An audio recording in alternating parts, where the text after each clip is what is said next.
This Started. conference will now be recorded.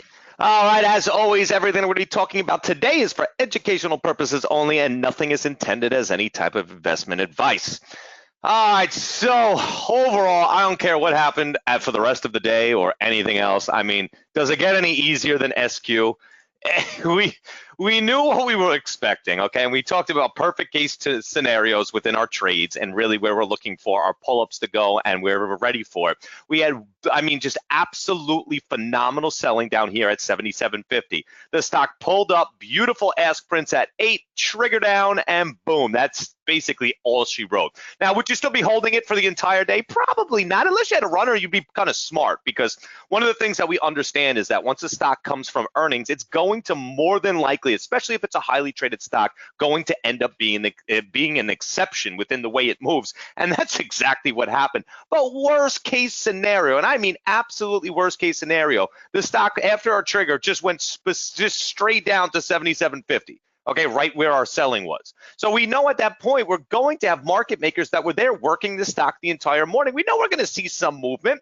Beautiful move right up to the print lines. I literally, as we were talking about it, even right before we started our class, even these print lines, we had to understand it wasn't going to pull back a full amount. We were going to have to look for good spots and basically perfect case scenario spots for us to look for those trades. And this thing is just continuing to get slaughtered. We have more selling at that 74 level that basically since I've been back, that's all I've seen is selling continuing to come into this. So without a shadow of a doubt, that is still going to be my number one stock that I'm going to be looking at this afternoon. All right, let's talk about a few other things that we had on our list. And obviously, once again, as a class day, I had not been able to watch everything, but does it really matter? Because we basically know pretty much the story on a lot of them. So PYX, we knew this morning, we had a bunch of selling that came in on its way back down. We ended up getting a pretty substantial pull-up, but we knew we were going to end up having a pretty good range. The problem with it is that the volume just kind of died. So this wouldn't have been a stock that you really should have even been looking at. Number one, because after it jumped up, volume just basically became sporadic and it started trading like garbage. And then number two is even when it started coming back up, you can see the volume never really got there. And 10:15 is not really that late in the day where we shouldn't be able to see any type of volume. So it's just not something that you really would have been paying too much attention to.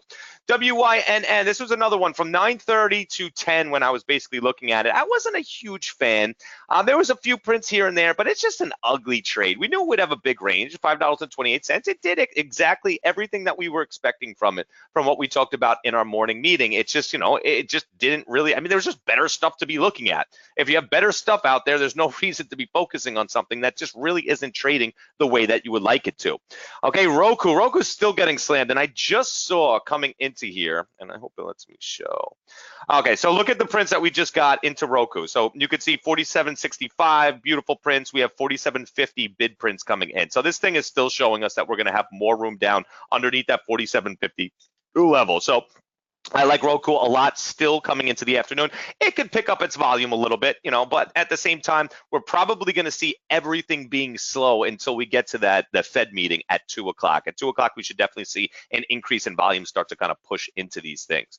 Next one, Qualcomm. Now, Qualcomm made a lot of move. I was actually sitting in a store and I saw the tickers go underneath, and I saw it had like I forget exactly what how much. I think at the time it was like $2. So it made a decent move, but like I said, I'm just not a big fan of Qualcomm. You get a lot of mixed levels. It trades very consolidated within it. And remember, I like smooth stocks. Reason being is because the smoother a stock, the less of a chance on your entry you end up getting shaken out. The more consolidated a stock trades, the more of a chance it's going to go up and down and back and forth, all at the levels that you're looking to trade it, and basically the levels that give us those prints. So overall, definitely a good stock. It's just not something that I would have been focusing on.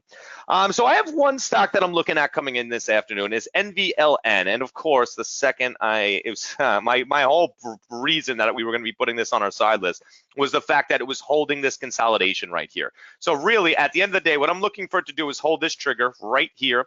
So our bottom low is $1.86. As long as it holds $1.86, we're still kind of sitting in that consolidation, and it does have, it has good buying that came into it. I mean, you can see off the volume and the amount that came in.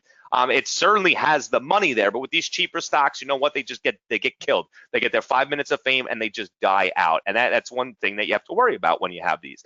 Okay, so the volume became, even over here, you can see how the volume kind of disappeared and we still held, and then we end up getting that volume spike coming out. That's what I was looking for. But of course, the second 1:30 meeting started, that volume started coming in back to the downside. So it's a side list stock, not anything that that's too spectacular, but certainly something that I will be watching.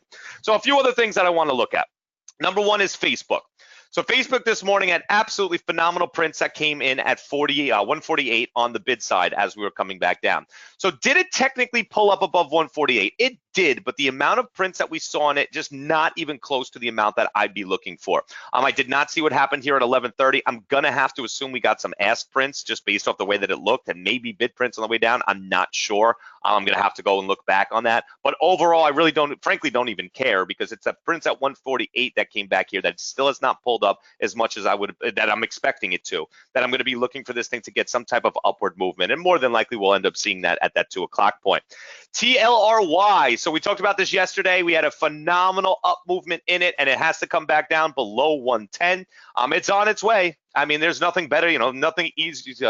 Nothing more to say than that. Volume is horrendous right now. It's trading 3,000 shares, but this morning it wasn't terrible. I mean, don't get me wrong, it's not good, but it was not terrible, and there's still a lot more room towards that downside. So right now, technically, $12.30 at least it has to get, and then obviously that person at 110 is going to have to make their money towards that downside. So something I told you guys yesterday for a longer term trade that it had to come down. So I hope some of you heeded that advice and you're in it. If not, you know what? Still does have some more room. And then also TWLO is another one that it's really not a great trade right now whatsoever. You can see it made that move up towards where we were expecting yesterday to kind of get towards that 100 level. We ended up getting a trigger back down, and it's just been on that downtrend. Remember, 88's the number that I need this underneath before I can even entertain the fact of it going up and it being a viable long trade until it gets back underneath that 88. So nothing great right now. It's only trading 10,000 shares, but once again, volume is just very low because we have that Fed meeting coming up at 2. Just an interesting thing to look at. CGC right now is on its way down a little bit. I put a few too many letters in there. So we can see we're coming back down towards that downtrend, and it never really broke under the 41. So keep that in mind as you're watching this and as you're looking to take those trades and kind of follow those prints. So we do have some ask prints sitting at 43.50, but never really satisfied underneath that 41 the way that I would have been looking for it. So something to keep in mind as we're coming in. We know the pots, that CGC, TLRY usually kind of trade somewhat similar to each other, and the TLRY having that much room to the downside kind of gives me a little bit of an extra added variable in my expectations for CGC. And other than that, pretty much it. Okay, remember golden banks should start moving around at 2 o'clock. So Citi, JPM, and whatever banks that whatever your favorite bank is to trade. I know Bank of America I hate, and I never trade it whatsoever, but that certainly falls under the classification of a bank.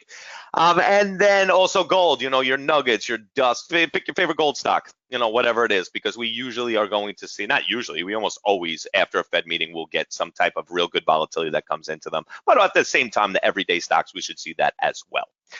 All right, guys, anything else out there that I missed? Anything good going on that I have not seen?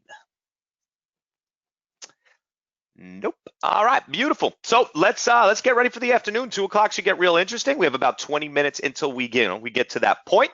Remember, class will begin at 3 p.m. this afternoon Eastern time. So if I'll be back in the chat room, and then I'll see everyone else in class at 3. Happy trading.